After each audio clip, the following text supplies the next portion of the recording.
അഭിവന്ദ്യ തിരുമേനി മാത്യൂസ് മത്സറാഫിം എപ്പിസ്കോപ്പ, 131 മാരാമൻ കൺവെൻഷൻ്റെ ഭാരവാഹികളെ, പ്രിയപ്പെട്ട അച്ഛന്മാർ, എൻ്റെ പ്രിയ സഹോദരി സഹോദരന്മാരെ, ഇന്നത്തെ ഈ ഒരു വേദിയിൽ നിങ്ങളോട് സംവദിക്കാൻ അല്പനേരം സാധിക്കുന്നത് എൻ്റെ ഒരു വലിയ അനുഗ്രഹമായി ഞാൻ കരുതുന്നു. അതിനായി ഹൃദയത്തിൻ്റെ ഭാഷയിൽ എൻ്റെ നന്ദി ഇതിൻ്റെ ഭാരവാഹികളോട് ഞാൻ സമർപ്പിക്കുകയാണ്. എന്നെപ്പറ്റി പറഞ്ഞു, ഞാനൊരു സൈക്യാട്രിസ്റ്റാണ്, കോട്ടയത്താണ് വർക്ക് ചെയ്യുന്നത്. ഒരു വിദ്യാർത്ഥിയുടെ ഉത്കണ്ഠ, ഒരു രക്ഷകർത്താവിൻ്റെ ആദി, ഒരമ്മയുടെ നിസ്സഹായാവസ്ഥ, വാർദ്ധക്യത്തിലെ ഒറ്റപ്പെടൽ, ഒരു പ്രാരാബ്ധക്കാരൻ്റെ അങ്കലാപ്പ്, ഇതെല്ലാം ഞങ്ങൾ മെൻ്റൽ ഹെൽത്ത് പ്രൊഫഷണൽസ് എല്ലാ ദിവസവും കാണുകയും കേൾക്കുകയും അനുഭവിക്കുകയും ചെയ്യുന്ന കഥകളാണ്. തിരുമേനി പറഞ്ഞതുപോലെ അതുകൊണ്ട് തന്നെ മാനസികാരോഗ്യത്തിന് ഇന്നത്തെ ഒരു ലോകത്ത് വളരെ വലിയ സ്ഥാനമുണ്ട്. ഇന്ന് ഞാൻ നിങ്ങളോട് ചർച്ച ചെയ്യാൻ പോകുന്നത് പ്രധാനമായും 3 കാര്യങ്ങളാണ്. എന്തൊക്കെയാണ് നമ്മുടെ ലോകത്തിനുണ്ടായ മാറ്റങ്ങൾ? The world is moving at a fastest pace compared to the past, but at a slowest pace compared to the future എന്നാണ് പറയുക. നമുക്കറിയാം, ഒരു 20 വർഷം മുമ്പ് ടെക്നോളജി ഇത്രയും വികസിച്ചിട്ടില്ല, ഇത്രയും കണ്ടുപിടുത്തങ്ങൾ വന്നിട്ടില്ല. നമ്മൾക്കൊക്കെയും കുറച്ചും കൂടെ ഊഷ്മളവും ദൃഢവുമായിട്ടുള്ള കുടുംബ ബന്ധങ്ങളുണ്ടായിരുന്നു. എന്നാൽ ആ ഒരു 20 വർഷം കഴിഞ്ഞ് ഇന്നത്തെ ഒരു കാലഘട്ടത്തിൽ നമ്മൾ നോക്കുമ്പോൾ ടെക്നോളജി കുറേയും കൂടെ അഡ്വാൻസ്ഡ് ആണ്. ChatGPT ഉണ്ട്, എന്തും അതിനോട് ചോദിക്കാം. ഒരു മനുഷ്യനോട് സംവദിക്കുന്നത് പോലെ തന്നെ ആർട്ടിഫിഷ്യൽ ഇൻ്റലിജൻസ് വന്നു. ഇനി മുന്നോട്ട് എന്താണെന്നറിയില്ല. ഇതിനേക്കാളും കുറേയും കൂടെ ഫാസ്റ്ററായിട്ടായിരിക്കും മുന്നോട്ട് ഫ്യൂച്ചർ. ലോകത്തിന് ഒത്തിരി മാറ്റങ്ങൾ ഉണ്ടാകുന്നുണ്ട്. രണ്ടാമതായി, ഈ മാറ്റങ്ങൾ നമ്മുടെ കുടുംബ ബന്ധങ്ങളിൽ എന്ത് വ്യത്യാസങ്ങളാണ് കൊണ്ടുവരുന്നത്, അതിൻ്റെ ഇമ്പാക്റ്റ് എന്താണ്? മൂന്നാമതായി ഞാൻ നിങ്ങളോട് പറയാൻ ആഗ്രഹിക്കുന്നത്, കുടുംബ ബന്ധങ്ങളിലുണ്ടാകുന്ന ഈ ഒരു ഇമ്പാക്റ്റ്, സ്നേഹം എന്ന ആശയം മുൻനിർത്തിക്കൊണ്ട് എങ്ങനെ നമുക്കതിനെ തരണം ചെയ്യാൻ സാധിക്കും എന്നുള്ളതാണ്. നമ്മളിന്ന് ഇൻഫോർമേഷൻ ഓവർലോഡിൻ്റെ യുഗത്തിലാണ് ജീവിക്കുന്നത്, അല്ലേ? നമ്മുടെ വിരൽത്തുമ്പിൽ, ഈ ഫോണിൽ എല്ലാം ഉണ്ട്. ഒരു ബട്ടൺ ഒന്ന് അമർത്തിയാൽ മതി, ലോകത്തിൻ്റെ ഏത് കോണിലിരിക്കുന്ന ആളുകളെ വേണമെങ്കിലും നമുക്ക് നേരിട്ട് കണ്ട് സംസാരിക്കാം, വീഡിയോ കോൾ ചെയ്യാം, വോയിസ് കോൾ ചെയ്യാം. എഴുത്തയച്ചിട്ട് അത് കിട്ടുന്നത് വരെ കാത്തിരിക്കാൻ അതിൻ്റെ ഒന്നും ആവശ്യമില്ല. ഇമെയിലുണ്ട്, വാട്സപ്പ് മെസ്സേജുകളുണ്ട്. എൻ്റർടൈൻമെൻറ്റിന് യൂട്യൂബുണ്ട്, സോഷ്യൽ മീഡിയ, ഫേസ്ബുക്ക്, ഇൻസ്റ്റഗ്രാം ഒക്കെ ഉണ്ട്. ശരിക്കും പറഞ്ഞാൽ നമ്മൾ മനുഷ്യനൊരു സമൂഹ ജീവി ആണെന്ന് പറയും. പക്ഷേ ഒരു മനുഷ്യനോട് സംസാരിക്കാതെ ഇടപഴകാതെ ജീവിക്കാൻ ആവശ്യമുള്ള കുറേ സാധനങ്ങൾ നമുക്കിന്ന് ഓൾറെഡി നമ്മുടെ കൈകളിലുണ്ട്. ഇതിനൊക്കെ പോസിറ്റീവ് വശങ്ങളും ഉണ്ട്. കാരണം നമ്മൾക്ക് ഒത്തിരി വിവരം, ഒത്തിരി അറിവ് നമുക്കിന്ന് നമ്മുടെ വിരൽത്തുമ്പിൽ ലഭ്യമാണ്. ഒരു കടയിൽ ചെന്ന് ബുക്ക് തപ്പിയെടുക്കണ്ട, ലൈബ്രറിയിൽ പോകണ്ട, റെഫർ ചെയ്യണ്ട. ഒത്തിരി സമയം ലാഭിക്കാൻ സാധിക്കുന്നു.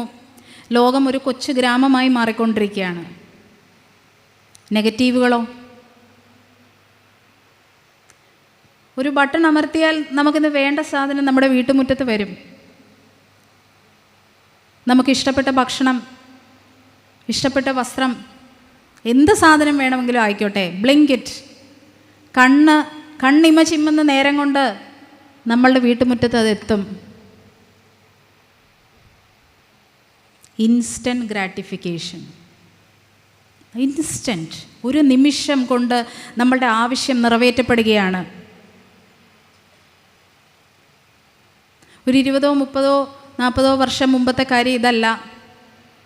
നമ്മൾക്കൊരു ഡ്രസ്സ് വേണമെങ്കിൽ കുറേ നാൾ നമ്മൾ മനസ്സിൽ അതിട്ട് ആലോചിച്ച് താലോലിച്ച് ആ ഒരാഗ്രഹം കൊണ്ട് നടക്കണം. പയ്യെ നമ്മളത് അമ്മയോട് പറയും.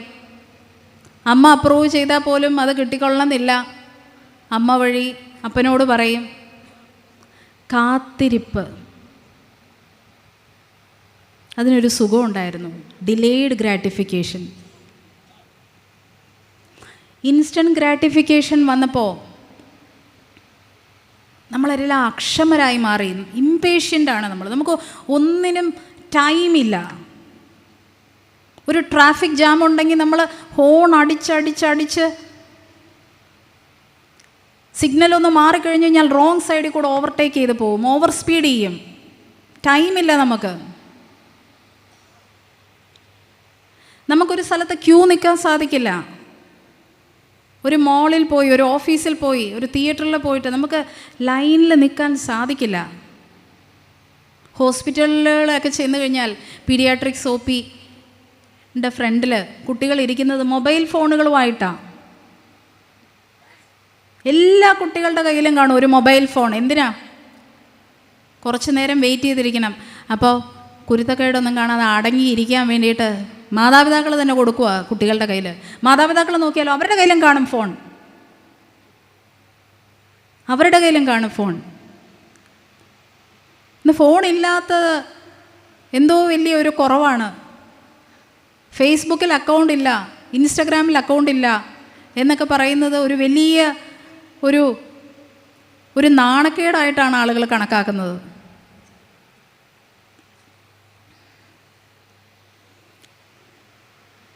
ഇങ്ങനെ നമ്മൾ ഇമ്മീഡിയറ്റ് ഗ്രാറ്റിഫിക്കേഷനിലേക്ക് പോയപ്പോൾ, ക്ഷമയില്ലാതെ പോയപ്പോൾ നമുക്ക് നഷ്ടപ്പെട്ടു പോയ പല കാര്യങ്ങളും ഉണ്ട്. അതിലൊന്നാണ് പരാജയങ്ങളെ ഫേസ് ചെയ്യാനുള്ള, അതിജീവിക്കാനുള്ള ശക്തി. ഇന്നത്തെ കാലഘട്ടത്തിൽ നമ്മളാരും പരാജയങ്ങൾ, നോകൾ കേൾക്കുന്നില്ല അല്ലേ? നമുക്ക് എന്താ വേണ്ടത്? നമുക്ക് അപ്പം തന്നെ ലഭിക്കുക അത്. മാതാപിതാക്കൾ പറയും, ഞങ്ങൾക്കോ ഇതൊന്നും അനുഭവിക്കാൻ സാധിച്ചില്ല, ഞങ്ങളുടെ കുട്ടികൾക്കെങ്കിലും അതൊക്കെ കിട്ടട്ടെ. ഒന്നിനും നോ ഇല്ല, എല്ലാത്തിനും യെസ്. എല്ലായിടത്തുനിന്നും യെസ് കേട്ട് കേട്ട് വളരുന്ന കുട്ടികൾ എപ്പോഴെങ്കിലും ഒരിക്കൽ നോ കേൾക്കുമ്പോൾ മനസ്സിനത് താങ്ങാൻ സാധിക്കുമോ? മനസ്സ് പൊട്ടിത്തെറിക്കും. അതുകൊണ്ടാണല്ലോ പ്രണയം തുറന്ന് പറയുമ്പോൾ മറ്റേയാളൊരു നോ പറയുമ്പോൾ നമുക്ക് അവരുടെ മുഖത്തേക്ക് ആസിഡ് എടുത്ത് ഒഴിക്കാൻ തോന്നുന്നത്, അല്ലെങ്കിൽ അവരെ കൊന്നുകളയാൻ തോന്നുന്നത്. Poor frustration tolerance. ഫ്രസ്ട്രേഷനെ ടോളറേറ്റ് ചെയ്യാൻ, സഹിക്കാനുള്ള ശക്തി നമുക്കില്ല.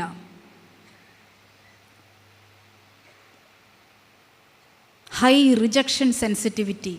ഒരു റിജക്ഷനെ നമുക്ക് ഹാൻഡിൽ ചെയ്യാനുള്ള കെൽപ്പില്ല. ഇന്ന് കുട്ടികളെല്ലാം വന്ന് പറയുന്ന കാര്യമാണ്, എന്താ എന്നെ കാണാൻ കാരണം? ഡിപ്രഷനാണ് ഡോക്ടറെ. എന്താ ഡിപ്രഷൻ? ഡിപ്രഷന് കാരണങ്ങളുണ്ട്. കറങ്ങി തിരിഞ്ഞ് വരുമ്പോൾ ഇതൊക്കെയാണ് തീം. എനിക്ക് വെയിറ്റ് ചെയ്യാൻ പറ്റത്തില്ല, എനിക്ക് ഫ്രസ്ട്രേഷനെ ടോളറേറ്റ് ചെയ്യാൻ സാധിക്കത്തില്ല, ഞാൻ ഇമോഷണലി ഡിപ്പെൻഡൻ്റ് ആണ്, ഞാൻ ഇമോഷൻസിൻ്റെ ചങ്ങലകളിൽ കെട്ടുപിണഞ്ഞ് കിടക്കുവാണ്, എനിക്ക് സ്വന്തമായിട്ടൊരു കോൺഫിഡൻസ് ഇല്ല, ഒരു ഐഡൻറ്റിറ്റി എനിക്കില്ല.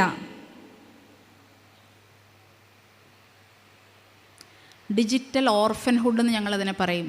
ഡിജിറ്റൽ അനാഥത്വം ഇന്ന് നമുക്കെല്ലാം ഉണ്ട്. ഫോണിൽ മണിക്കൂറുകളോളം സ്ക്രോൾ ചെയ്ത് പോകുമ്പോൾ സെൻസ് ഓഫ് ടൈം നമുക്കില്ല.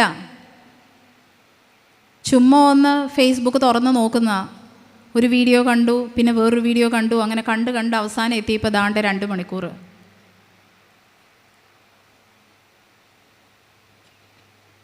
പത്തും 12ഉം 14 മണിക്കൂറുകൾ ഫോൺ ഉപയോഗിക്കുന്നവരുണ്ട്. അവരുടെ സ്ലീപ്പ് സൈക്കിൾ, ഉറക്കത്തിൻ്റെ സൈക്കിളൊക്കെ ആകെ താളം തെറ്റി. നമ്മുടെയൊക്കെ കുടുംബങ്ങളിലൊക്കെ കാണും, വെളുപ്പിനെ 2 മണിക്കും 3 മണിക്കും 4 മണിക്കും 6 മണിക്കുമൊക്കെ കിടന്ന് ഉറങ്ങുന്ന കുട്ടികൾ. എന്നിട്ട് ഇവരൊക്കെ സ്കൂളിലും കോളേജിലും പോവോ, ജോലിക്ക് പോവോ? ഇവർക്കൊരു ദിശാബോധമുണ്ടോ?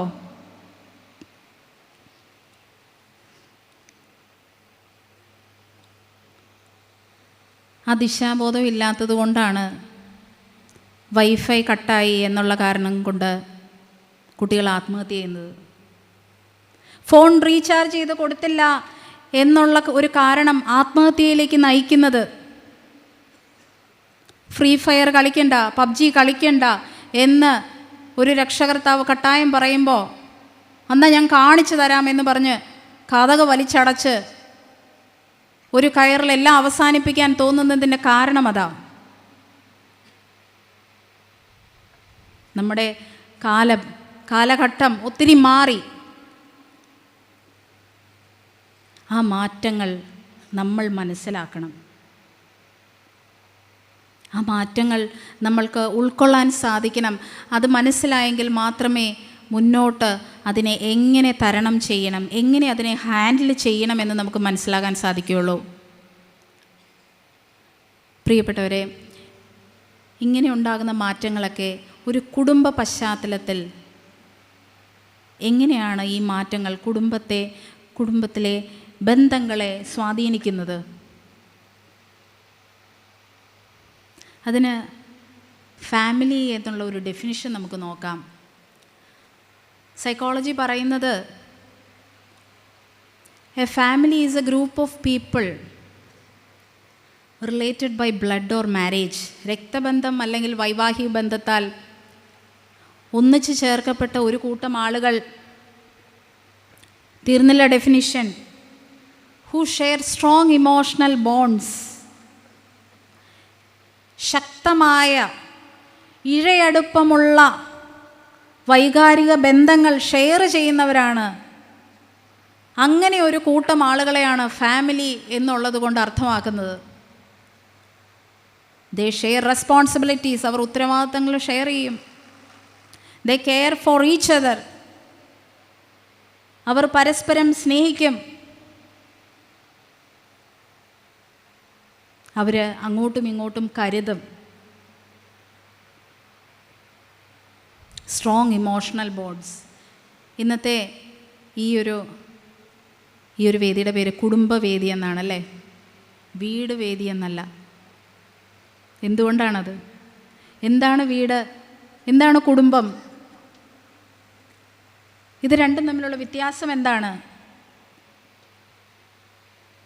വീട് എന്ന് പറയുമ്പോൾ 4 ചുവരുകളും ഒരു മേൽക്കൂരയും ഒരു വാതിലും ഉണ്ടെങ്കിൽ അതൊരു വീടായി. കുടുംബം അങ്ങനെയല്ല.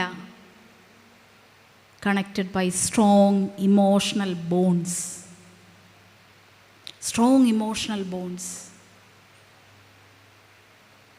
ഇന്നത്തെ ഈ വേദി നമ്മൾക്ക് നമ്മുടെ ഉള്ളിലേക്ക് തന്നെ നോക്കാനുള്ള, ഇൻട്രോസ്പെക്റ്റ് ചെയ്യാനുള്ള, ധ്യാനിക്കാനുള്ള ഒരു അവസരം കൂടിയാണ്. നമ്മൾ ജീവിക്കുന്നതായിട്ടുള്ള ഇടം അതൊരു വീടാണോ? അതിനെ കുടുംബമെന്ന് വിളിക്കാൻ സാധിക്കുമോ? കെട്ടുറപ്പുള്ള വൈകാരിക ബന്ധങ്ങൾ ഞാൻ താമസിക്കുന്ന ആ ചട്ടക്കൂടിനകത്തുണ്ടോ? അതിനുള്ള അവസരമുണ്ടോ? ഇന്ന് വീടുകളൊക്കെ വലുതായി. കമനീയമായ കൊട്ടാരം സദൃശ്യമായ കെട്ടിടങ്ങൾ. പലപ്പോഴും ഒരു പക്ഷേ നമ്മൾക്ക് ഒരു കാലത്ത് സ്വപ്നം കാണാൻ പോലും സാധിക്കാത്ത തരത്തിലുള്ള എല്ലാവിധ സുഖസൗകര്യങ്ങളും ഉള്ള വീടുകളുടെ സ്ക്വയർ ഫീറ്റുകൾ കൂടിയപ്പോൾ അതിനകത്തെ കുടുംബങ്ങൾ ചുരുങ്ങിപ്പോയി. കുടുംബ ബന്ധങ്ങൾ ശിഥിലമായി.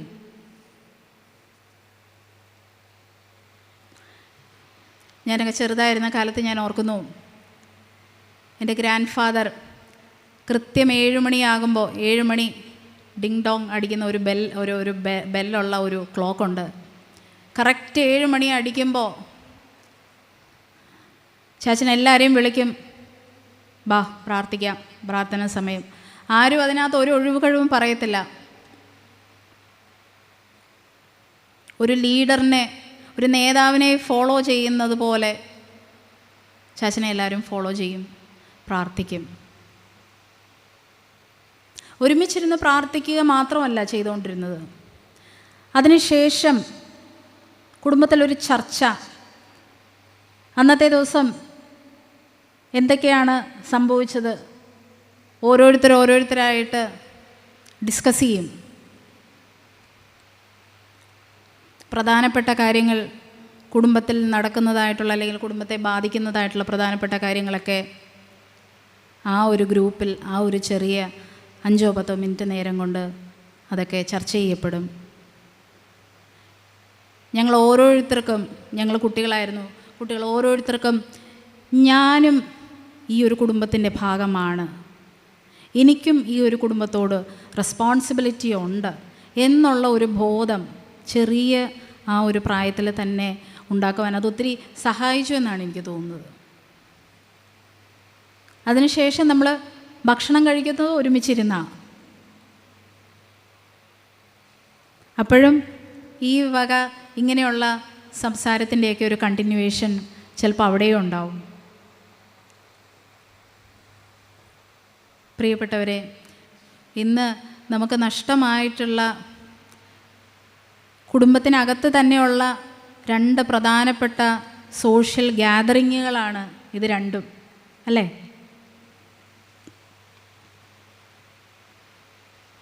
അതുകൊണ്ട് തന്നെ ഇന്ന് മിക്കവരെയും അലട്ടുന്ന പ്രധാന പ്രശ്നം കമ്മ്യൂണിക്കേഷൻ ഗ്യാപ്പാണ്. എന്താണ് സംഭവിക്കുന്നത്, ഓരോരുത്തരെയും ജീവിതത്തിൽ സംഭവിക്കുന്ന ആർക്കും അറിയില്ല. കുട്ടികൾ സ്കൂളും കോളേജും ഒക്കെ വിട്ട് കഴിഞ്ഞ് വന്നു കഴിഞ്ഞാൽ അവർ കഥ കടിച്ച് അവരുടെ മുറിയിലാണ്. ചിലവർ കിടന്ന് ഉറങ്ങും, ചില കുട്ടികളൊക്കെ. എന്നിട്ട് രാത്രി 12 മണിയാകുമ്പോൾ എഴുന്നേറ്റ് ഭക്ഷണം കഴിച്ച് പിന്നെ കുറേ നേരം ഫോണൊക്കെ നോക്കിയിരിക്കും. അല്ലെങ്കിൽ ചിലപ്പം മുകളിലത്തെ നിലയിലേക്ക് കയറിപ്പോവും. കുട്ടികൾ എന്താ ചെയ്യുന്നത് പേരൻസിനറിയില്ല. പേരൻസ് എന്താ ചെയ്യുന്നത്? അങ്ങോട്ടും ഇങ്ങോട്ടും ബ്ലെയിം ചെയ്യും. നീ വളർത്തിയതിൻ്റെ കുഴപ്പം കൊണ്ടാ. എത്ര അമ്മമാരാ ഡയലോഗ് കേട്ടിട്ടുണ്ടെന്നറിയാവോ? നീ വളർത്തിയതിൻ്റെ കുഴപ്പം കൊണ്ടാ.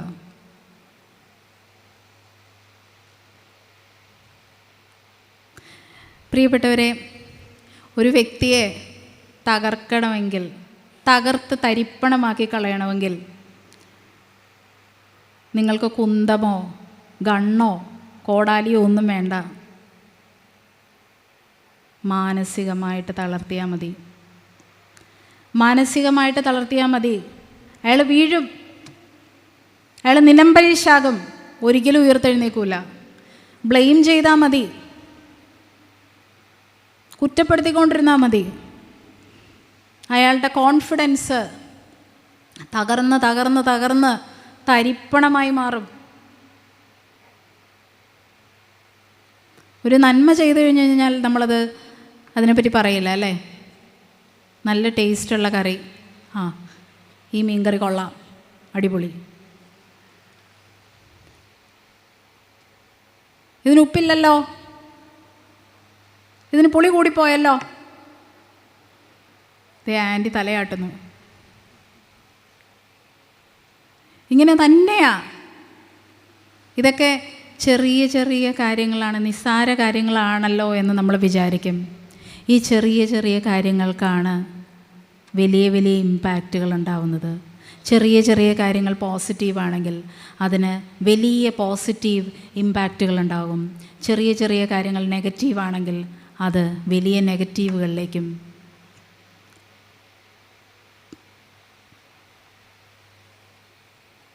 ഒരു കുടുംബജീവിതത്തിൽ മാതാപിതാക്കൾ തമ്മിലുള്ള ഒരു ബന്ധം വളരെ പ്രധാനപ്പെട്ടതാണ്.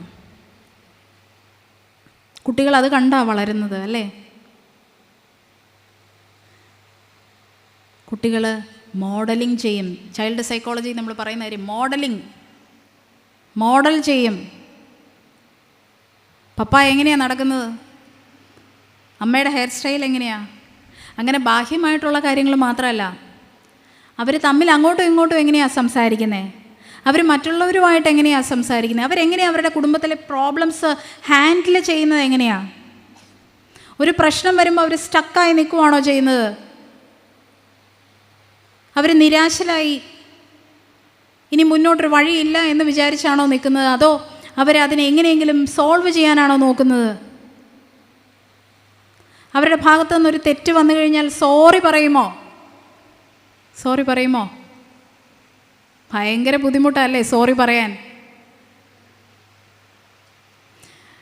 പലപ്പോഴും നമ്മളെക്കാളും സീനിയർ ആയിട്ടുള്ള മുകളിലുള്ള ആളുകളോട് നമ്മൾ സോറി പറയും, ഞാൻ തെറ്റുപറ്റിപ്പോയി, സോറി, ക്ഷമിക്കണം. പക്ഷേ നമ്മുടെ ഒരേപോലെയുള്ള ആളുകളോട്, അല്ലെങ്കിൽ നമ്മളെക്കാളും കുറച്ചും കൂടെ താഴ്ന്ന ആളുകളോട്, കുട്ടികളോട് നമ്മൾ സോറി പറയുമോ?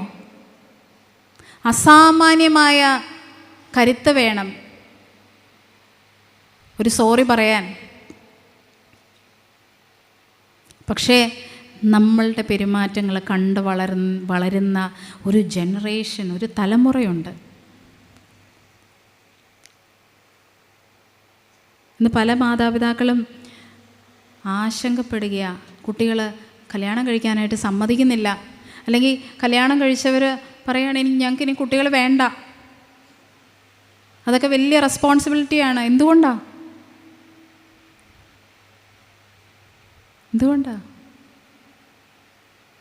അവർ കണ്ടിരിക്കുന്നത്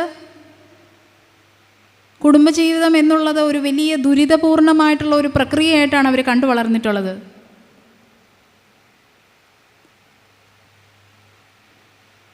അവരുടെ ഭാഗത്തു നിന്ന് ചിന്തിക്കുകയാണെങ്കിൽ ചിലപ്പോൾ നമുക്കവരെ കുറ്റം പറയാൻ പറ്റുമോ എന്ന് തോന്നിപ്പോവും. പക്ഷേ പ്രിയപ്പെട്ടവരെ, മാതാപിതാക്കൾ, നിങ്ങളിൽ പലരും, ഞാനൊരു മാതാവാണ്, ഒരു വലിയ ഉത്തരവാദിത്വമാണ് പാരൻറ്റിങ് എന്ന് പറയുന്ന കാര്യം. നിസ്സാരമായിട്ട് എങ്ങനെയെങ്കിലുമൊക്കെ കുട്ടികൾ വളർന്നോളും, അങ്ങനെയല്ല. വളരെ ഉത്തരവാദിത്വത്തോടുകൂടി നമ്മൾ പറയുന്ന ഓരോ വാക്കും, നമ്മുടെ ഓരോ നോക്കും അവർ ഒപ്പിയെടുക്കും. നിങ്ങൾ ശ്രദ്ധിച്ചിട്ടുണ്ടോ, വീട്ടിൽ കുഞ്ഞു കുട്ടികളൊക്കെ ഉണ്ടെങ്കിൽ ഒരു പുതിയതായിട്ടൊരു പാട്ട്, ഒരു ഹിറ്റ് സിനിമ പാട്ട് വരികയാണെങ്കിൽ ഏറ്റവും ചെറിയ പീക്കിരി ആയിരിക്കും ആദ്യം അതിൻ്റെ ട്യൂൺ പഠിക്കുന്നത്, അല്ലേ? ചിലപ്പോൾ വാക്കുകളൊന്നും കറക്റ്റായിരിക്കില്ല, എന്നിരുന്നാൽ പോലും ഒപ്പിയെടുക്കും. അവർ മോഡൽ ചെയ്യും. ഒരു സ്പോഞ്ച് പോലെയാണ് കുഞ്ഞുങ്ങളുടെ മനസ്സ്. അതിലേക്ക് പതിക്കുന്നത് എന്തും ഒപ്പിയെടുക്കും.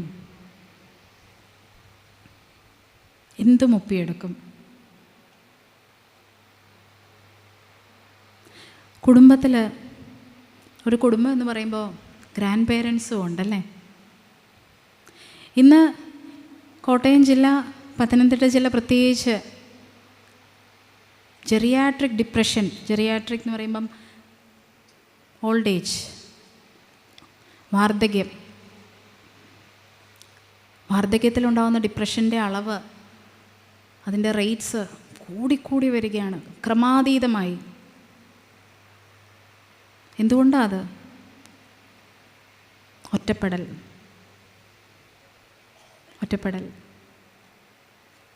ഏകാന്തത.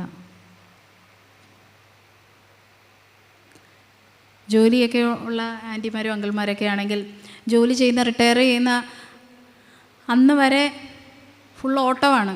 രാവിലെ തൊട്ട് പകലന്തിയോളം, രാവും പകലും അങ്ങനെയൊന്നുമില്ല, മുഴുവൻ ഉത്തരവാദിത്തങ്ങളുടെ ഒരു നീണ്ട നിര തന്നെയാണ്. ഓടി എങ്ങനെയൊക്കെയോ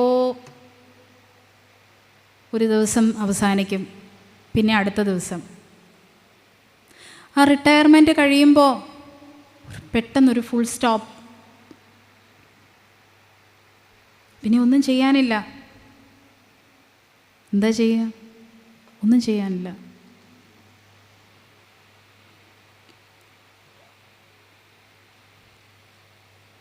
അങ്ങോട്ടും ഇങ്ങോട്ടും നോക്കിയിരിക്കും, എത്ര നേരം എന്ന് പറഞ്ഞാൽ ടി വി കാണുന്നത്, എത്ര നേരം എന്ന് പറഞ്ഞാൽ പത്രം വായിക്കുന്നത്.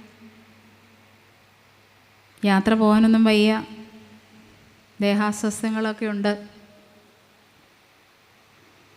പിന്നെ ആരും ഇവിടെ ഇല്ല, മക്കളൊക്കെ വിദേശത്താണ്. ഇതിൻ്റെ കൂടെ കാര്യമായിട്ടുള്ള ശാരീരിക ബുദ്ധിമുട്ടുകൾ ഉണ്ടാകുകയാണെങ്കിൽ അതും ഒരു വലിയ പ്രോബ്ലമാണ്.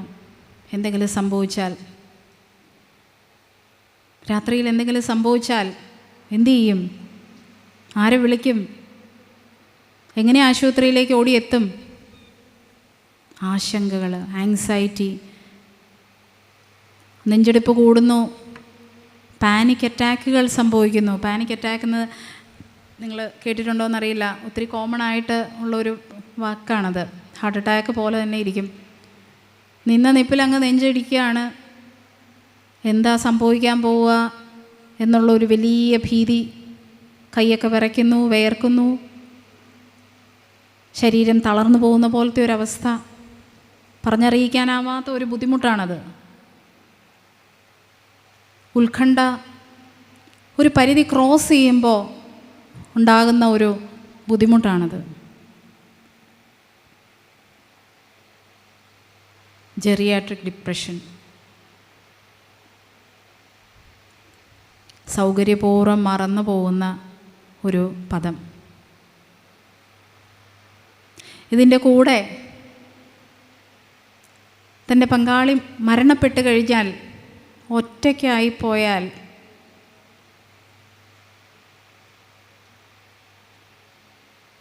ഒരു ആൻറ്റി എന്നെ വന്ന് കണ്ടു. 2 വർഷമായിട്ട് ഉറക്കമില്ല. ഞാൻ ചോദിച്ചു, എന്ത് പറ്റി ആൻറ്റി? 2 വർഷമായിട്ട് ഉറങ്ങാതിരുന്നിട്ട് ഇപ്പോഴാണോ വരുന്നത്? നമുക്ക് 1-2 ദിവസം ഉറങ്ങിയില്ലെങ്കിൽ തന്നെ എന്ത് ബുദ്ധിമുട്ടാണ്. നമുക്ക് ഒന്നിലും ശ്രദ്ധിക്കാൻ പറ്റില്ല, ഫോക്കസ് കുറയും, പ്രൊഡക്ടിവിറ്റി കുറയും, എഫിഷ്യൻസി കുറയും, ആകെ ഇറിറ്റേഷനും ദേഷ്യമാകും. അപ്പോഴാണ് ഈ ആൻറ്റി പറയുന്നത്, 2 വർഷമായി മോളെ ഞാൻ ഉറങ്ങിയിട്ട്. 2 വർഷം മുമ്പാണ് ഹസ്ബൻഡ് മരിച്ചു പോയത്. വളരെ നല്ല ഒരു വ്യക്തി,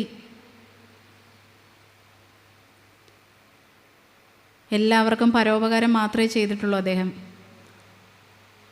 അദ്ദേഹത്തിൻ്റെ നല്ല ഓർമ്മകളിൽ, അദ്ദേഹത്തിൻ്റെ വിയോഗത്തിൽ ഇപ്പോഴും ആ ആൻറ്റി വേദനിച്ചുകൊണ്ടിരിക്കുന്നു. ഉറങ്ങാൻ കിടക്കുമ്പോൾ ഭർത്താവിനെ പറ്റിയുള്ള ഓർമ്മകളൊക്കെ ഇങ്ങനെ തേട്ടിയെത്തും. ഉറങ്ങാൻ സാധിക്കില്ല, ഒട്ടും ഉറങ്ങാൻ സാധിക്കില്ല. പ്രിയപ്പെട്ടവരെ, നമുക്ക് ചിലപ്പോൾ തോന്നും, 2 വർഷം കൊണ്ടൊക്കെ ഇത്രയും ആലോചിക്കേണ്ട ആവശ്യമുണ്ടോ? 2 വർഷമായിട്ടും ഇതിനെയൊന്നും ഓവർകം ചെയ്യാൻ പറ്റില്ലേ? ഒരു വ്യക്തിയുടെ വേർപാട് എന്ന് പറയുമ്പോൾ ആ വ്യക്തി നമുക്കാരായിരുന്നു, നമ്മുടെ ജീവിതത്തിൽ ആ വ്യക്തി ആരായിരുന്നു എന്നുള്ളതാണ് അതിലെ ഏറ്റവും പ്രധാനപ്പെട്ട കാര്യം. ഈ ഭർത്താവ് ഒരു പാർട്ട്ണർ മാത്രമായിരുന്നില്ല, ഒരു ഫ്രണ്ടും,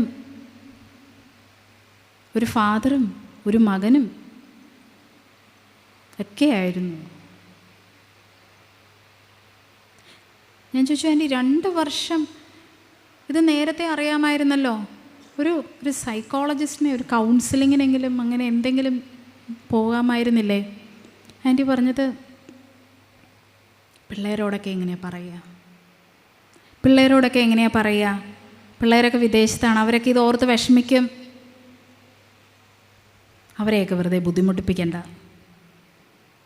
അവർക്ക് കുടുംബവും കുട്ടികളും ഒക്കെ ആയി അവരുടേതായിട്ടുള്ള കുറേ പ്രശ്നങ്ങൾ.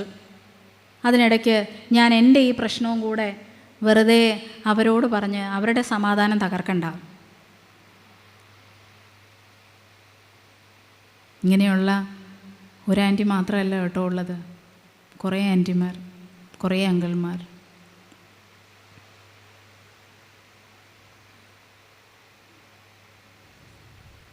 Poor communication.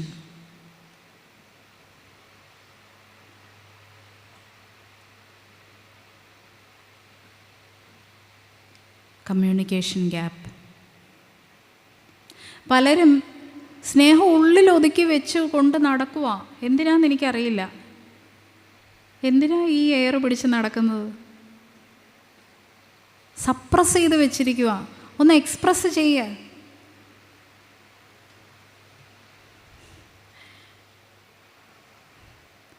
സ്ത്രീകളുടെ സൈക്കോളജിയും പുരുഷന്മാരുടെ സൈക്കോളജിയും രണ്ടാണ്. സ്ത്രീകൾ കുറച്ചും കൂടെ സ്നേഹം പ്രകടിപ്പിക്കാൻ ആഗ്രഹമുള്ളവരാണ്. അവർക്ക് കൂടുതലൊന്നും വേണ്ട. നിങ്ങൾ വിലപിടിപ്പുള്ള ഒരു സാധനം അവർക്ക് കൊടുക്കണ്ട, ഒന്നും കൊടുക്കണ്ട. പക്ഷേ മുഖം കുറച്ച് വല്ലാണ്ടിരിക്കുന്ന കാണുമ്പോൾ, കുറച്ച് മ്ലാനമായിട്ടിരിക്കുന്ന കാണുമ്പോൾ, നിനക്ക് എന്ത് പറ്റി, വയ്യേ, ഒരു വാക്ക് ചോദിച്ചാൽ മതി.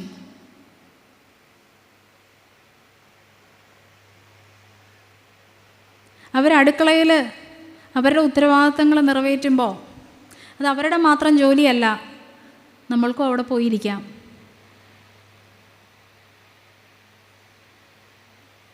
അവരാ ഉത്തരവാദിത്തം കൂടുതൽ ഭംഗിയോടുകൂടി, കൂടുതൽ സ്നേഹത്തോടുകൂടി ചെയ്യുന്നത് നമുക്ക് അനുഭവിച്ചറിയാൻ സാധിക്കും.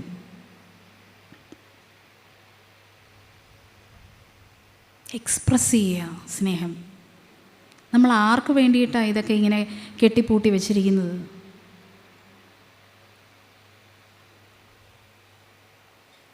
കുട്ടികളോട് എക്സ്പ്രസ് ചെയ്ത് കഴിഞ്ഞ് കഴിഞ്ഞാൽ കുട്ടികൾ വഷളായി പോകുമെന്ന് ചിന്തിക്കുന്ന ഒത്തിരി പേരുണ്ട്, ഒത്തിരി പേരൻസ് ഉണ്ട്. അതിന് എനിക്ക് നിങ്ങളെ ഓർമ്മപ്പെടുത്താനുള്ളത് ധൂർത്തുപുത്രൻ്റെ ഉപമയാണ്. മുടിയനായ പുത്രൻ, നിങ്ങൾക്ക് എല്ലാവർക്കും ആ ഉപമ അറിയാം. ഏറ്റവും കുത്തഴിഞ്ഞ ജീവിതം നയിച്ച ഒരു മനുഷ്യൻ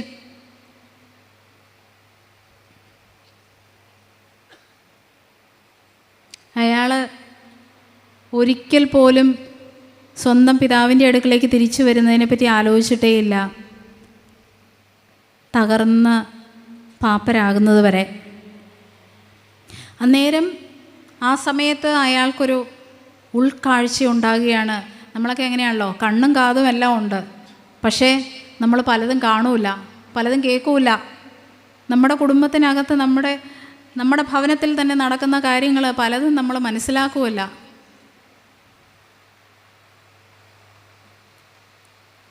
അന്നേരം അവൻ ശ്രദ്ധിച്ചത്, അവൻ ഓർത്തത്,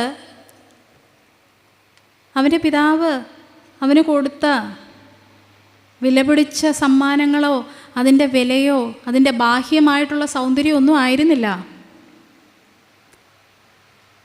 he remembered the feeling, the emotion. സ്വന്തം പിതാവിൻ്റെ ഭവനത്തിൽ അവൻ എന്തുമാത്രം സന്തോഷവാനായിരുന്നു. അവിടെ ജോലി ചെയ്യുന്നവർ വരെ എന്തുമാത്രം സന്തുഷ്ടരാണ് എന്നാണ് അവൻ ഓർത്തത്. പ്രിയപ്പെട്ടവരെ, നമ്മൾ വില കൂടിയ സാധനങ്ങൾ, ഗിഫ്റ്റുകൾ കൊടുക്കും അല്ലേ? അതിൻ്റെ വിലയിൽ ഒരു കാര്യവുമില്ല. ആ പ്രൈസ് ടാഗിന് ഒരർത്ഥവും ഇല്ല. പക്ഷേ നമ്മൾ ഓരോരുത്തരും ഓർത്തിരിക്കുന്നത് എന്താണെന്നറിയോ? അത് തന്നയാൾ, ആ വ്യക്തി നമുക്ക് ആരായിരുന്നു, അല്ലെങ്കിൽ ആരാണ്, ആ സമ്മാനം സ്വീകരിച്ചപ്പോൾ നമുക്കുണ്ടായ ഫീലിംഗ് എന്താണ്, നമ്മൾ എന്തുമാത്രം നമ്മുടെ കുടുംബങ്ങളിൽ സേഫാണ്, സെക്യൂറാണ്. ആ ഫീലിംഗ് നമ്മൾ ഓർത്തിരിക്കും. നമ്മളൊക്കെ കുട്ടികളായിട്ട് വളർന്നു വന്ന ആളുകളാണ്, മുതിർന്നവരാണ്. നമ്മുടെയൊക്കെ കുട്ടിക്കാലത്ത് നമ്മൾ അനുഭവിച്ച ഇമോഷൻ എന്തായിരുന്നു എന്ന് നമുക്കെല്ലാവർക്കും ഓർമ്മയുണ്ടല്ലേ? സന്തോഷമായിരുന്നോ, സങ്കടമായിരുന്നോ, ഒറ്റപ്പെടലായിരുന്നോ? അതല്ലാതെ അന്ന് ഇട്ടിരുന്ന ഉടുപ്പിൻ്റെ വില എത്രയായിരുന്നു, അതിൻ്റെ കളർ എത്രയായിരുന്നു, അത് ഏത് ബ്രാൻഡായിരുന്നു, ഇതൊന്നും നമുക്കറിയില്ല. എല്ലാ മനുഷ്യരും അങ്ങനെ തന്നെയാണ്, എല്ലാ കുട്ടികളും അങ്ങനെ തന്നെയാണ്.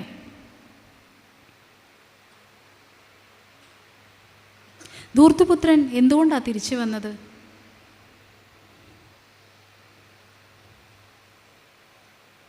തിരിച്ചു വരാൻ അവൻ അവിടെ വ്യക്തമായൊരു സ്പേസ് അവൻ്റെ അപ്പൻ കൊടുത്തു എന്നുള്ളത് കൊണ്ടാണ്. ഇവിടെ ഒത്തിരി അപ്പന്മാരുണ്ട്, അമ്മമാരുണ്ട്.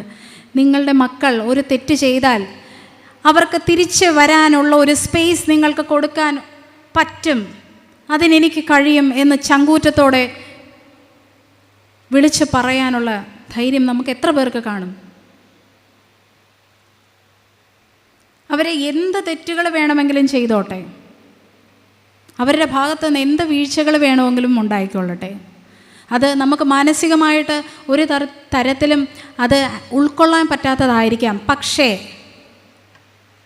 കർത്താവ് നമ്മളെ പഠിപ്പിച്ചിരിക്കുന്നത് എന്താ?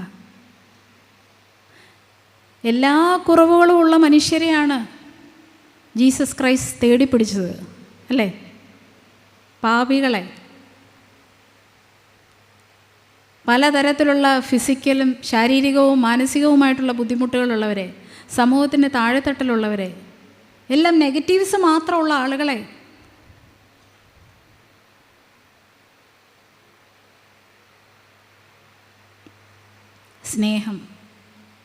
സ്നേഹം എന്താണെന്ന് കർത്താവ് നമ്മളെ പഠിപ്പിക്കുന്നു.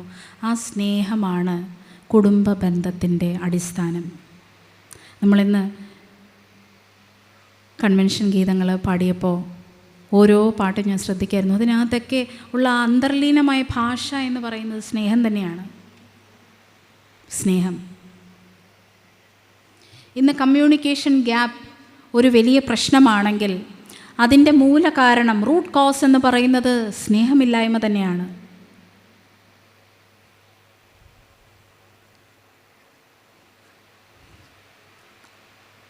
വളരെ അതിശയം തോന്നുന്നു.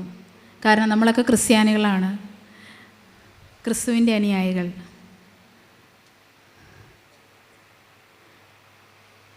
ബൈബിളിനെ ഒരൊറ്റ വാക്കായിട്ട് ചുരുക്കാൻ സാധിക്കുമെങ്കിൽ അതിൻ്റെ ഭാഷ സ്നേഹമാണെന്നാണ് ഞാൻ തിയോളജി പഠിച്ചിട്ടില്ല, തിരുമേനി ഇരിക്കുന്നു, ഒത്തിരി അച്ഛന്മാരുണ്ട്, നിങ്ങൾക്കൊക്കെ എന്നേക്കാളും നന്നായിട്ട് അതിനെ വിശുദ്ധ ബൈബിളിനെ മനസ്സിലാക്കാൻ സാധിക്കും. പക്ഷേ ഒരു മെൻ്റൽ ഹെൽത്ത് പ്രൊഫഷണൽ എന്നുള്ള രീതിയിൽ ഞാൻ മനസ്സിലാക്കുന്നത് സ്നേഹത്തിനെ പറ്റിയിട്ടുള്ള ഒരു പുസ്തകമാണ്. പക്ഷേ എന്തുകൊണ്ട് ഒരു ക്രിസ്ത്യാനിയായിട്ടുള്ള നമ്മൾക്ക് നമ്മുടെ കുടുംബ ബന്ധങ്ങളിൽ, നമ്മുടെ ജീവിതത്തിൽ, നമ്മുടെ ഓരോരുത്തരുടെയും സ്വന്തം ജീവിതത്തിൽ ആ സ്നേഹം കൊണ്ടുവരാൻ സാധിക്കുന്നില്ല? സ്നേഹം എന്ന് പറയുമ്പോൾ അതിന് 2 തലങ്ങളുണ്ട് കേട്ടോ. സെൽഫ് ലവ്, രണ്ടാമത്തത് ലവ് ടുവേഴ്സ് അതേഴ്സ്. നമ്മളെ സ്നേഹിക്കണം. നമ്മളെ സ്നേഹിക്കുന്നുണ്ടോ? നാളെ തൊട്ട് ജിമ്മിൽ പോവാം, അല്ലെങ്കിൽ ഒരു പുതിയ ഹോബി അങ്ങ് പഠിച്ചേക്കാം, അല്ലെങ്കിൽ ദിവസവും 2 മണിക്കൂർ നടക്കാൻ പോയേക്കാം. ഇതൊക്കെ നല്ല കാര്യങ്ങളാണ്. പക്ഷേ എല്ലാവർക്കും ഇത് സാധ്യമായിരിക്കത്തില്ല. പ്രിവിലേജുള്ള കുറച്ച് പേർക്ക് മാത്രം, അങ്ങനെ ഒരു സാഹചര്യമുള്ള കുറച്ച് പേർക്ക് മാത്രം സാധിക്കുന്ന കാര്യങ്ങളാണ് ഇതൊക്കെ. പക്ഷേ നമുക്ക് ഓരോരുത്തർക്കും ചെയ്യാൻ പറ്റുന്ന, വളരെ എളുപ്പത്തിൽ ചെയ്യാൻ പറ്റുന്ന സെൽഫ് ലവിൻ്റെ പാഠങ്ങളുണ്ട്. ഇമോഷൻസ്, സ്നേഹം. നമ്മുടെ മനസ്സിനുള്ളിൽ പോസിറ്റീവ് ഇമോഷൻസ് ആണോ നെഗറ്റീവ് ഇമോഷൻസ് ആണോ ഉള്ളത്? പക, വിദ്വേഷം, വെറുപ്പ്, അസൂയ, കോപം, നെഗറ്റീവ് ഇമോഷൻസ്. ഈ നെഗറ്റീവ് ഇമോഷൻസൊക്കെ നെഗറ്റീവ് എനർജിയാണ് നമ്മുടെ മനസ്സിൽ കുത്തി നിറയ്ക്കുന്നത്. ഈ നെഗറ്റീവ് എനർജിയാണ് നമ്മൾക്ക് മറ്റുള്ളവർക്ക് കൊടുക്കാൻ സാധിക്കുക. നമുക്കറിയാവുന്നതാണല്ലോ നമുക്ക് വേറൊരാൾക്ക് കൊടുക്കാൻ സാധിക്കുക, അല്ലേ? നമുക്കറിയില്ല. സ്നേഹം എന്താണെന്ന് നമ്മൾ അനുഭവിച്ചിട്ടില്ലെങ്കിൽ, നമ്മളെ തന്നെ സ്നേഹിക്കുന്നില്ലെങ്കിൽ ഒരു തരത്തിലും നമുക്കത് വേറൊരാൾക്ക് കൊടുക്കാൻ സാധിക്കില്ല. നമ്മളെ സ്നേഹിക്കുക, നമ്മളെ കെയർ ചെയ്യുക എന്നൊക്കെ പറയുന്നത് സ്വാർത്ഥതയല്ല കേട്ടോ, നാർസിസിസം അല്ല അത്. മറിച്ച് ഒരു വ്യക്തി പോസിറ്റീവ്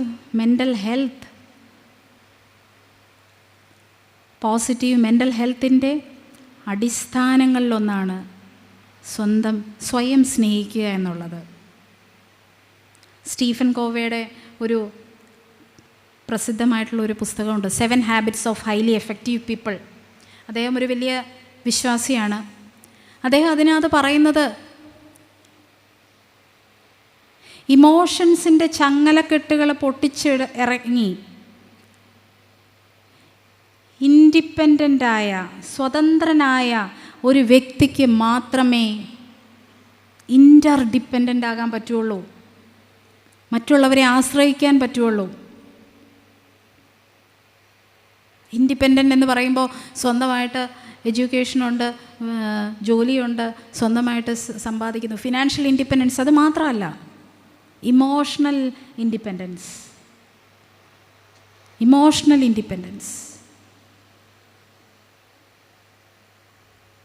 നമ്മളൊരു കുടുംബം എന്ന് പറയുന്നത് ഒരു സമൂഹത്തിൻ്റെ അടിസ്ഥാനമാണ്, അല്ലേ? തിരുമേനി അത് പറഞ്ഞു.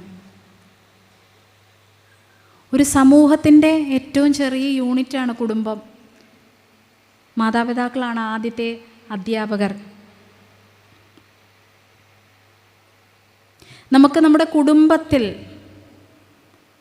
കുടുംബത്തിലെ വ്യക്തിബന്ധങ്ങളിൽ അങ്ങോട്ടും ഇങ്ങോട്ടും പരസ്പരം ഇമോഷണലി ഡിപ്പെൻഡ് ചെയ്യാൻ സാധിക്കുന്നില്ലെങ്കിൽ നമുക്ക് എങ്ങനെ നമ്മൾ ജീവിക്കുന്ന സമൂഹത്തിന് അത് കൊടുക്കാൻ സാധിക്കും?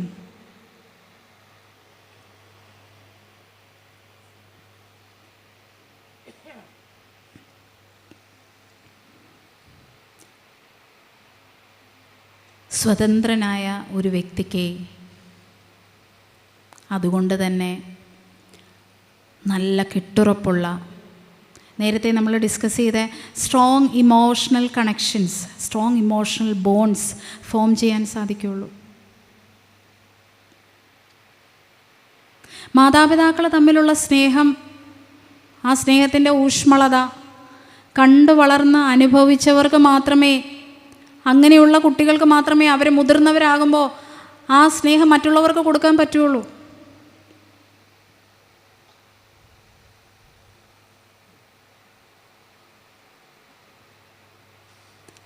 നമ്മൾ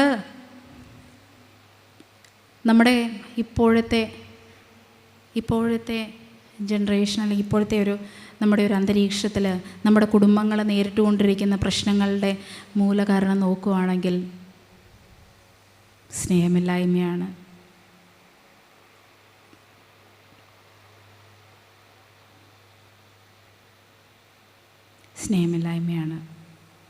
നമ്മൾ നമ്മുടെ കുട്ടികൾക്ക് കൊടുക്കുന്ന സ്പേസിൻ്റെ അഭാവമാണ്.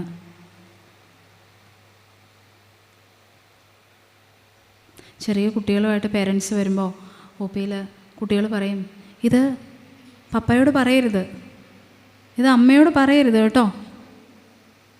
മൈനറാണ്, നമുക്ക് കോൺഫിഡൻഷ്യാലിറ്റി ഒന്നും കീപ്പ് ചെയ്യാൻ പറ്റില്ല. എന്തുകൊണ്ടാണ് പ്രിയപ്പെട്ടവരെ, എന്തുകൊണ്ടാണ് അങ്ങനെ കുട്ടികൾക്ക് തോന്നുന്നത്? എന്തുകൊണ്ടാണ് തോന്നുന്നത്? പലപ്പോഴും അവർ ഓരോ ചതിക്കുഴികളിൽ ചെന്ന് ചാടുമ്പോൾ എന്തുകൊണ്ടാണ് അതിൻ്റെ പ്രാരംഭഘട്ടത്തിൽ തന്നെ പേരൻസിനോട് അത് കമ്മ്യൂണിക്കേറ്റ് ചെയ്യാൻ സാധിക്കാതെ വരുന്നത്? ധൂർത്തപുത്രൻ്റെ പിതാവ് കൊടുത്ത ആ ഒരു സ്പേസ് അവിടെ ഉണ്ടോ? ആ സ്പേസ് നമ്മുടെ കുടുംബങ്ങളിലുണ്ടോ? അപ്പനത് ഇഷ്ടപ്പെടത്തില്ലായിരിക്കും, പക്ഷേ എന്നാലും അപ്പൻ എന്നെ എങ്ങനെയെങ്കിലും രക്ഷിക്കും, സപ്പോർട്ട് ചെയ്യും, എൻ്റെ കൂടെ നിൽക്കും എന്നുള്ള ഒരു വിശ്വാസം നമ്മൾക്ക് നമ്മുടെ കുഞ്ഞുങ്ങൾക്ക് കൊടുക്കാൻ സാധിക്കുന്നുണ്ടോ? നമ്മൾ നാളേക്ക് വേണ്ടി കരുതി വയ്ക്കുന്നവരാ അല്ലേ? കഷ്ടപ്പെട്ട് പണിയെടുക്കുന്നവരാ. നമ്മൾക്ക് നമ്മുടെ അടുത്ത ജനറേഷൻ, അടുത്ത തലമുറയ്ക്ക് കൊടുക്കാൻ പറ്റുന്ന ഏറ്റവും നല്ല ഗിഫ്റ്റ് എന്ന് പറയുന്നത് ഈ ഒരു സേഫ് സ്പേസാണ്. പിന്നെ നിങ്ങൾ അവരെ എങ്ങോട്ട് വേണമെങ്കിലും വിട്ടോളൂ, ലോകത്തിൻ്റെ ഏത് കോണിൽ വേണമെങ്കിലും പൊക്കോട്ടെ. അവർക്കൊരു പ്രോബ്ലം വന്നാൽ അവരാദ്യം വീട്ടിലേക്ക് ഓടി വരും. വീട്ടിലേക്ക് ഓടിയെത്തും.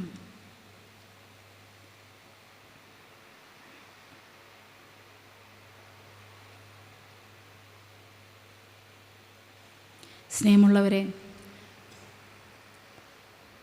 ആ ഒരു സ്പേസ് കൊടുക്കണമെങ്കിൽ നമ്മൾ നമ്മളെ തന്നെ സ്നേഹിക്കണം.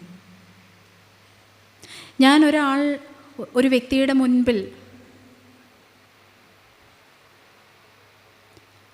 മുമ്പിൽ ഞാൻ ദേഷ്യപ്പെട്ട് സംസാരിക്കുമ്പോൾ എനിക്ക് തോന്നും ഞാൻ അയാളെ നിയന്ത്രിക്കുകയാണ്, കൺട്രോൾ ചെയ്യുകയാണെന്ന്.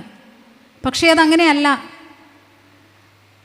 ആ നെഗറ്റീവ് ഇമോഷൻ കൊണ്ട് നമ്മൾ നമ്മുടെ തന്നെ പേഴ്സണാലിറ്റി, നമ്മുടെ തന്നെ ഐഡൻറ്റിറ്റി തുറന്നു കാട്ടുകയാണ് ചെയ്യുന്നത്. പ്രായമുള്ളവരൊക്കെ പറയും മലർന്നു കിടന്ന് തുപ്പുകയെന്ന്. നമ്മളൊരു നെഗറ്റീവ് ഇമോഷൻസ് പ്രകടിപ്പിക്കുമ്പോൾ, നമ്മൾക്ക് നമ്മുടെ മനസ്സിനെ കൺട്രോൾ ചെയ്യാൻ പറ്റാതെ വരുമ്പോൾ, നമ്മളത് പ്രകടിപ്പിക്കുമ്പോൾ ഈ വ്യക്തി ഇങ്ങനെയാണ്, ഞാൻ ഇങ്ങനെയാണെന്ന് നമ്മൾ പറയാതെ പറയുക ചെയ്യുന്നത്. നമ്മുടെ വീക്ക്നെസ്സാണ് അത്.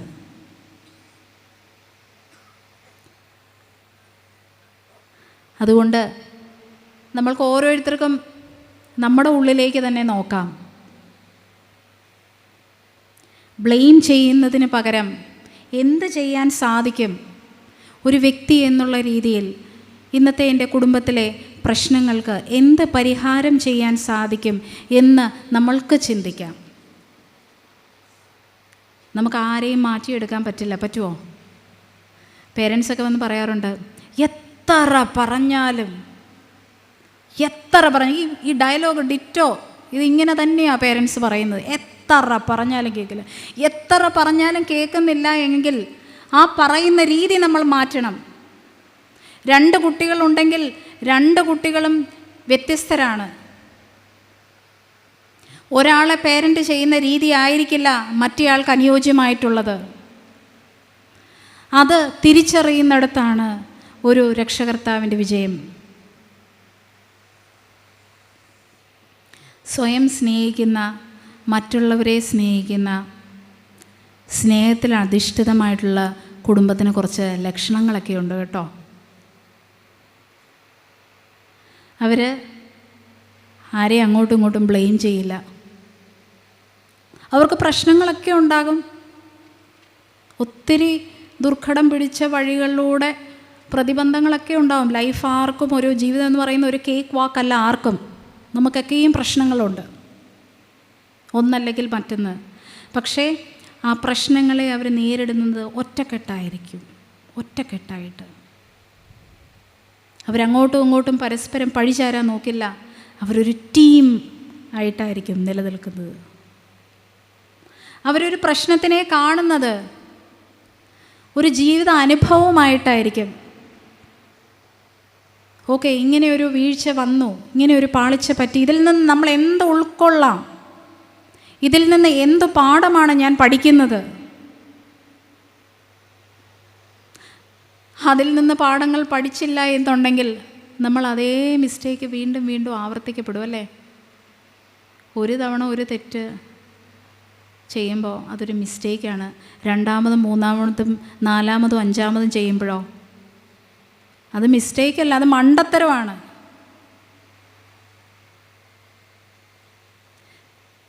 നമ്മുടെ കുടുംബങ്ങളിൽ ആവർത്തിക്കപ്പെടുന്ന കുറേ പാറ്റേണുകളുണ്ട്. സാഹചര്യങ്ങൾ മാറിയും മറിഞ്ഞും ഇരിക്കും. പക്ഷേ ഓരോ പ്രശ്നങ്ങൾ വരുമ്പോഴും നമ്മൾ അങ്ങോട്ടും ഇങ്ങോട്ടും കലഹിക്കാനാണോ അത് ഉപയോഗിച്ചത്, അതോ ഒരു ടീമായിട്ട് നിന്ന് അതിനെ നേരിടാനാണോ ഉപയോഗിച്ചത്? ഏതാണ് നമ്മുടെ പാറ്റേൺ?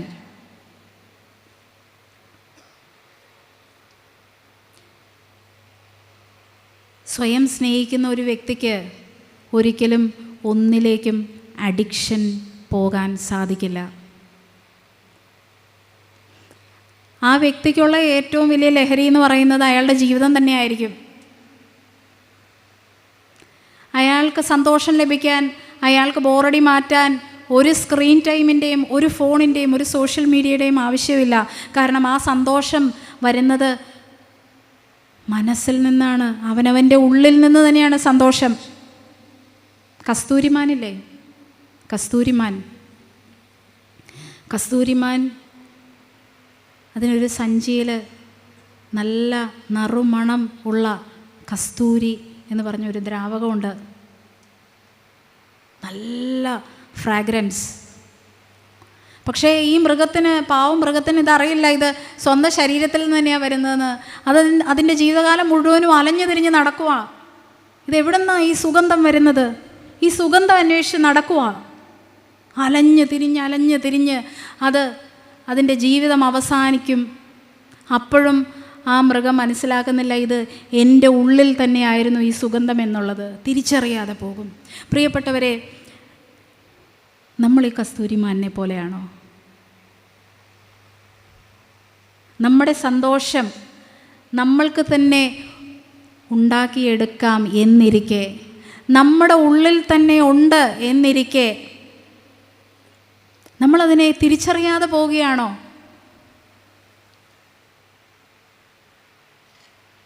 അമ്മമാരൊക്കെ പറയുന്നേ,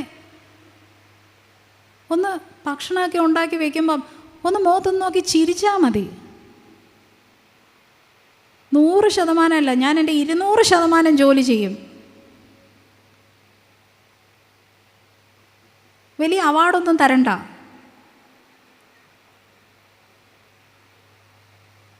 നമ്മുടെ ഉള്ളിൽ തന്നെയുള്ള, നമ്മുടെ കുടുംബ വ്യവസ്ഥകൾക്കുള്ളിലുള്ള പോസിറ്റീവ്സ് എന്തെല്ലാമാണ്, നമ്മളത് തിരിച്ചറിയുന്നുണ്ടോ?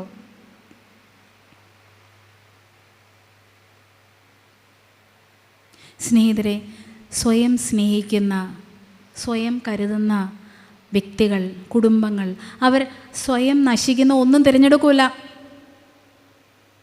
ഒരു പ്രശ്നം വന്നാൽ അത് എന്തുമാത്രം വലിയ പ്രോബ്ലം ആണെങ്കിൽ പോലും അവർ സ്വയം നശിക്കുന്നതിനെപ്പറ്റി ചിന്തിക്കില്ല. ആത്മഹത്യാ ചിന്തകളൊക്കെ വരാം, നമുക്കറിയില്ല, നമ്മളൊക്കെ മനുഷ്യന്മാരാണ്. പക്ഷേ അതിനെ സോൾവ് ആക്കാൻ വേണ്ടിയിട്ടുള്ള സ്റ്റെപ്പുകൾ അവരെടുക്കും.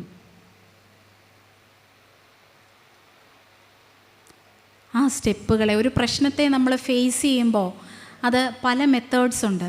കോപ്പിംഗ് സ്കിൽസ് എന്നാണ് നമ്മളതിനെ പറയുന്നത്. ഈ കോപ്പിംഗ് സ്കിൽസ് പോസിറ്റീവും ഉണ്ട്, നെഗറ്റീവും ഉണ്ട് കേട്ടോ. പോസിറ്റീവ് എന്ന് പറയുന്നത് നമ്മളെ മുന്നോട്ട് നയിക്കുന്ന മെത്തേഡ്സ്. സ്പിരിച്വാലിറ്റി, പ്രാർത്ഥന ഒരു പോസിറ്റീവ് കോപ്പിംഗ് സ്കില്ലാണ്. ഒരാളോട് തുറന്ന് പറയുന്നത് പോസിറ്റീവ് കോപ്പിംഗ് സ്കില്ലാണ്. നെഗറ്റീവ് കോപ്പിംഗ് സ്കില്ലുകളോ? ടെൻഷനാണ് ഡോക്ടറെ, അതുകൊണ്ടാണ് കൂടി നിർത്താൻ സാധിക്കാത്തത്. ചില ആളുകൾ വന്ന് പറയുന്ന ടെൻഷൻ, ബിസിനസ്സിൻ്റെ ടെൻഷൻ, ജോലിയുടെ ടെൻഷൻ, സാമ്പത്തിക ടെൻഷൻ. ടെൻഷന് വേണ്ടിയിട്ടുള്ള മരുന്നാണ് മദ്യപാനമെങ്കിൽ ദാ കൂടെ വന്നിരിക്കുന്ന ആളുണ്ടല്ലോ, സഹധർമ്മിണി, അവരാണ് ടെൻഷൻ അടിച്ച് ചത്തുകൊണ്ടിരിക്കുന്നത്, നീറിക്കൊണ്ടിരിക്കുന്നത്. അവരാണത് ആദ്യം കഴിക്കേണ്ടത്. അഡിക്ഷൻ ഒരു negative coping സ്കില്ലാണ്.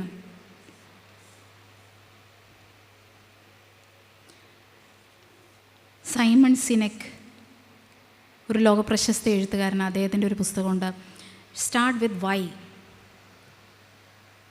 What, how, why, ഈ 3 ചോദ്യങ്ങളും വളരെ അടിസ്ഥാനപരമായിട്ടുള്ള ചോദ്യങ്ങളല്ലേ. വാട്ട് എന്ന് പറഞ്ഞാൽ എന്ത്, ഹൗ എന്ന് പറഞ്ഞാൽ എങ്ങനെ, വൈ എന്ന് പറഞ്ഞാൽ എന്തുകൊണ്ട്. സൈമൺ സിനെക് പറയുന്നത് വാട്ട്, ഹൗ, ഈ 2 ചോദ്യങ്ങളെക്കാളും ഏറ്റവും പ്രധാനപ്പെട്ടത് വൈ. എന്തുകൊണ്ടാണ് ഞാൻ ഇന്ന് ഇങ്ങനെ ഒരു വേദിയിൽ നിങ്ങൾ ഓരോരുത്തരോടും ഇങ്ങനെ ഒരു ടോപ്പിക്ക് സംസാരിക്കുന്നത്? എന്താണ് എൻ്റെ വൈ? ഒരു വ്യക്തിയെങ്കിലും പോസിറ്റീവായിട്ട് എനിക്ക് സ്വാധീനിക്കാൻ സാധിക്കുന്നുണ്ടെങ്കിൽ അതാണ് എൻ്റെ വൈ. നമുക്കൊക്കെ ആ ദിശാബോധമുണ്ടോ? ആ ദിശാബോധമില്ലെങ്കിൽ അത് ഉണ്ടാക്കിയെടുക്കാനായിട്ട് ആത്മാർത്ഥമായി നമ്മൾ ശ്രമിക്കണം. അങ്ങനെയുള്ള ഒരു ദിശാബോധമൊക്കെ വരുന്നത് ഈ സ്നേഹത്തിൻ്റെ അടിസ്ഥാനത്തിൽ നിന്നാണ്. സ്നേഹത്തിനെ പറ്റി ബൈബിളിൽ എങ്ങോട്ട് നോക്കിയാലും സ്നേഹത്തിനെ പറ്റിയാണ് പറയുന്നതല്ലേ. 1 കൊരിന്ത്യർ 13-ാം അധ്യായം നിങ്ങളെല്ലാവരും കേട്ടിട്ടുണ്ടാവും. എനിക്ക് സ്ട്രൈക്ക് ചെയ്ത ചില ഭാഗങ്ങൾ അതിൽ ഞാൻ നിങ്ങളോട് സംസാരിക്കാം. ഞാൻ മനുഷ്യരുടെയും ദൂതന്മാരുടെയും ഭാഷകളിൽ സംസാരിച്ചാലും, മനുഷ്യരുടെയും ദൂതന്മാരുടെയും ഭാഷകളിൽ സംസാരിക്കുക എന്ന് പറയുന്നത് വളരെ അത്യപൂർവമായ അതിവിശേഷമായ ഒരു കഴിവാണല്ലേ. എന്നാലും സ്നേഹമില്ല എങ്കിൽ ഞാൻ സീറോ. എനിക്ക് പ്രവചനവരം ഉണ്ടായിട്ട് സകല മർമ്മങ്ങളും സകല ജ്ഞാനവും ഗ്രഹിച്ചാലും, മലകളെ നീക്കുവാൻ തക്ക വിശ്വാസം ഉണ്ടായാലും, നിങ്ങൾ ആ ഫ്രേസ്, അപ്പസ്തോലൻ എഴുതിയിരിക്കുന്ന ആ ഫ്രേസുകൾ നിങ്ങൾ വായിക്കണം. നമുക്ക് ഇമാജിൻ ചെയ്യാൻ പറ്റാത്ത രീതിയിലുള്ള അത്യധികം സവിശേഷതകളുള്ള കാര്യങ്ങളാണ് എഴുതിയിരിക്കുന്നത്. ഇത്രയൊക്കെ ഉണ്ടെങ്കിൽ പോലും സ്നേഹമില്ലെങ്കിൽ നമ്മൾ സീറോയാണെന്നാണ് പറയുന്നത്. എനിക്കുള്ളതെല്ലാം അന്നദാനം ചെയ്താലും, എൻ്റെ ശരീരം ചുടുവാൻ ഏൽപ്പിച്ചാലും, സ്നേഹമില്ലെങ്കിൽ ഞാൻ സീറോയാണ്. ഇത് ഞാൻ പറഞ്ഞതല്ല, നമ്മുടെ വേദപുസ്തകത്തിൽ എഴുതി വച്ചിരിക്കുന്ന കാര്യങ്ങളാണ്. സ്നേഹത്തിൻ്റെ ഡെഫിനിഷൻ എന്താ? സ്നേഹത്തിന് നിർവചിക്കാൻ ഒരു ഡെഫിനിഷൻ ഇല്ല എന്നുള്ളതാണ്. പക്ഷേ സ്നേഹത്തിന് പല ക്വാളിറ്റീസും ഉണ്ട്. സ്നേഹം സ്പർദ്ധിക്കുന്നില്ല, നിഗളിക്കുന്നില്ല, ചീർക്കുന്നില്ല, അയോഗ്യമായി നടക്കുന്നില്ല, സ്വാർത്ഥം അന്വേഷിക്കുന്നില്ല, ദേഷ്യപ്പെടുന്നില്ല, ദോഷം കണക്കിടുന്നില്ല. കണ്ടോ, നെഗറ്റീവായിട്ടുള്ള ഒന്നും സ്നേഹമുള്ളിടത്തില്ല. സ്നേഹത്തിൻ്റെ 7 അയൽവക്കത്ത് പോലും ഈ നെഗറ്റീവ് ഇമോഷൻസ് ഇല്ല. കംപ്ലീറ്റ് സീറോയാണ്.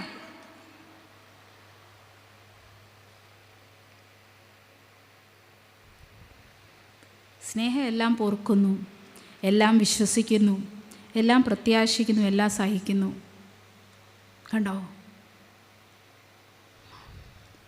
ട്രസ്റ്റ് വന്നത് കണ്ടോ?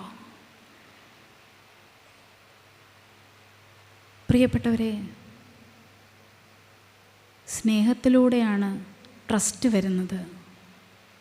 സ്നേഹം ഉണ്ടാക്കിയെടുക്കുന്ന ഒരു സാധനമല്ല, തനിയെ ഉണ്ടായി വരുന്ന ഒരു സാധനമാണ്. എങ്ങനെ?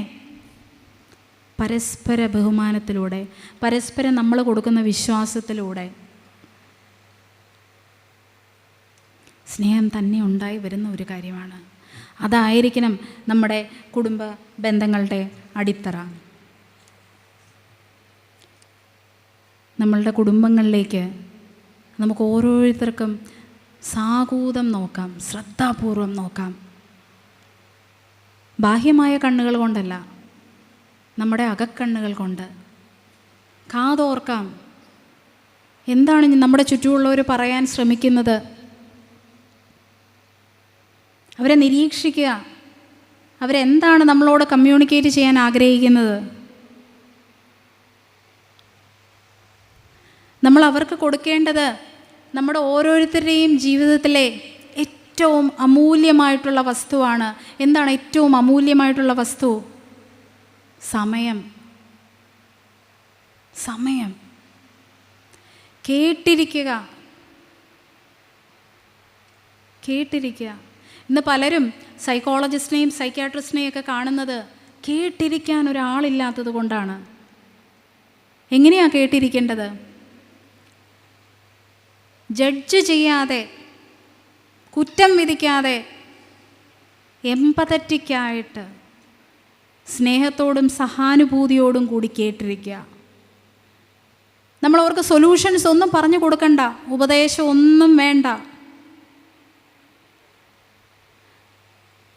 പലപ്പോഴും നമുക്ക് പറഞ്ഞു കൊടുക്കാൻ സാധിക്കുന്നതിനേക്കാളും നല്ല സൊല്യൂഷൻസ് അവർക്ക് തന്നെ ചിന്തിച്ചെടുക്കാൻ കഴിയും. നമ്മളവരെ കേട്ടിരുന്നാൽ മതി. കേട്ടിരിക്കാൻ സാധിക്കണം. പ്രിയപ്പെട്ടവരെ, ചെറിയ ചെറിയ മാറ്റങ്ങളാണ് വലിയ മാറ്റങ്ങളായി തീരുന്നത്. Atomic habits. ഈ ചെറിയ മാറ്റങ്ങൾ നമുക്ക് ഓരോരുത്തർക്കും നമ്മുടെ ജീവിതത്തിൽ കൊണ്ടുവരാനായിട്ട് നമുക്ക് ശ്രമിക്കണം. ഇന്ന് നമ്മൾ വീട്ടിൽ ചെല്ലുമ്പോൾ ഒരല്പസമയം നമ്മളിലേക്ക് തന്നെ ഒന്ന് ഇൻട്രോസ്പെക്റ്റ് ചെയ്യാൻ, നാം എന്ന വ്യക്തി, നമ്മുടെ കുടുംബം, ഇവയെപ്പറ്റിയൊക്കെ ഒന്ന് അവലോകനം ചെയ്യാനായിട്ട് ഒരല്പസമയം മാറ്റിവെക്കുക. ഞാൻ എന്ന വ്യക്തി ആരാണ്?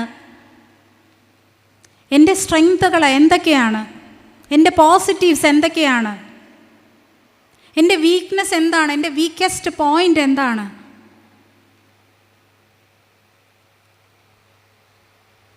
എൻ്റെ വൈ, എൻ്റെ ദിശാബോധം എന്താണ്?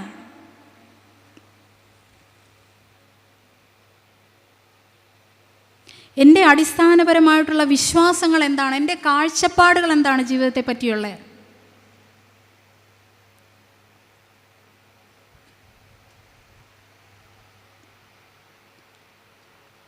കഴിഞ്ഞ കാലത്തേക്ക് നമുക്കൊന്ന് എത്തി നോക്കാം. ഞാൻ ശരിയായി ചെയ്ത, ശരിയായ തീരുമാനങ്ങൾ എടുത്ത ഓരോ സന്ദർഭത്തെപ്പറ്റി നമുക്കൊന്ന് നോക്കാം. തെറ്റായ ഡിസിഷൻസ്, അതിനെപ്പറ്റി നമുക്ക് ചിന്തിക്കാം. അതും ഒരു ജീവിതാനുഭവമാണ്. അത് ആവർത്തിക്കപ്പെടാതിരിക്കാൻ അതിന് എന്താണ് ചെയ്യാൻ സാധിക്കുന്നത് എന്ന് നമുക്ക് ഓരോരുത്തർക്കും ആലോചിക്കാം. നമ്മുടെ കുടുംബങ്ങളിലേക്ക് നമുക്കൊന്നുകൂടി നോക്കാം, ശ്രദ്ധാപൂർവം നോക്കണം. പക്ഷേ ഈ സമയം നമ്മൾ നോക്കേണ്ടത് ഫാൻ വെറുതെ കിടന്ന് കടങ്ങുന്നു, ഫ്ലോർ വൃത്തികേടായി കിടക്കുന്നു, കുറേ തുണി അലക്കാനുണ്ട്, അങ്ങനെയുള്ള ബാഹ്യമായിട്ടുള്ള കാര്യങ്ങളല്ല. ആ 4 ചുവരുകൾക്കുള്ളിൽ ജീവിക്കുന്ന വ്യക്തികളിലേക്ക് നമുക്ക് നോക്കാം. ഒരു ടീമാക്കി ഇവരെ ഓരോരുത്തരെയും എങ്ങനെയാണ് രൂപപ്പെടുത്തിയെടുക്കേണ്ടത് എന്ന് നമുക്ക് ചിന്തിക്കാം. അതിനായി നമുക്ക് പരിശ്രമിക്കാം. ഒരു ചെറിയ സീക്രട്ടും കൂടി പറഞ്ഞ് ഞാൻ അവസാനിപ്പിക്കുക. സീക്രട്ടൊന്നുമല്ല, പലർക്കും അറിയായിരിക്കും. പ്രശ്നങ്ങൾ ഇല്ല എന്നുള്ളതല്ല സക്സസിൻ്റെ മന്ത്രം. ഒരു പ്രശ്നങ്ങളും ലൈഫിൽ ഉണ്ടായിട്ടില്ല എന്നുള്ളതല്ല ജീവിത വിജയത്തിൻ്റെ അടിസ്ഥാനം. ആ പ്രശ്നങ്ങൾ ഉണ്ടാകുമ്പോൾ, കാറ്റും കോളും ഉണ്ടാകുമ്പോൾ എവിടെയാണ് നങ്കൂരമിടേണ്ടത് എന്ന് അറിയുന്നതാണ്. ശരിയായിട്ടുള്ള ദിശാബോധം ഉണ്ടായിരിക്കുക എന്നുള്ളതാണ്. ശരിയായിട്ടുള്ള ഡിസിഷനുകൾ എടുക്കാൻ സാധിക്കുന്നു എന്നുള്ളതാണ്. ഇമോഷണലി നമ്മൾ അങ്ങനെ ഒരു അവസ്ഥയിൽ മനസ്സ് പാളിപ്പോകാതെ സ്റ്റേബിളായിട്ട് ഒറ്റക്കെട്ടായിട്ട് ഉറച്ചു നിൽക്കാൻ സാധിക്കുന്നു എന്നുള്ളതാണ് ജീവിത വിജയത്തിൻ്റെ അടിസ്ഥാനം. നമ്മളെ ഓരോരുത്തരെയും ദൈവം അനുഗ്രഹിക്കട്ടെ. നന്ദി. നിർത്തുന്നു.